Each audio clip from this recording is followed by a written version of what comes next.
रियासत आंध्र प्रदेश के नंदियाल में चोरों ने निस्फ शब के दौरान एक मलबूसात की दुकान में चोरी करते हुए दुकान में मौजूद मलबूसात, नकद रकम और दीगर अशिया का सरका किया और दुकान के ताजिर ने इस वाक़े की शिकायत पुलिस से की। पुलिस ने इस मामले में केस दर्ज किया और सारिकीन की तलाश में मसरूफ है, जबकि दुकानात के ताजरीन ने चोरी करने वाले सारिकों की निशानदेही करते हुए उन्हें जल्द गिरफ्तार करने का मुतालबा किया। रात के औकात में पुलिस पेट्रोलिंग में इजाफा करने की पुलिस अहदेदारों से भी मांग की गई ताकि मुस्तकबिल में ऐसे वाक़यात पर रोक लगाई जा सके। ప్రాంతంలో దొంగతనం జరిగింది.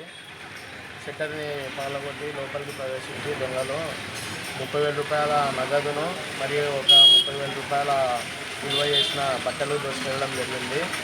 ఇది చాలా అసోసియేషన్ తరఫున మేము చాలా బాధపడుతున్నాము. ఇది పునరావృతం కాకుండా పోలీసు వారు ఇలాంటి నిత్యం రద్దీగా ఉండే ఈ పైమల్ వీధి ఇలాంటి ఏరియాలలోనే పునరావృతం కాకుండా వేరే చోట కూడా పునరావృతం కాకుండా కఠినంగా ఎవరైనా ఇది చేసిన వాళ్ళని శిక్షించి కౌంటర్ క్యాష్ తాళం పడగొట్టి ఒక దాదాపు ఒక 30 నుంచి 35 వేల వరకు క్యాష్ ఉండే దాంట్లో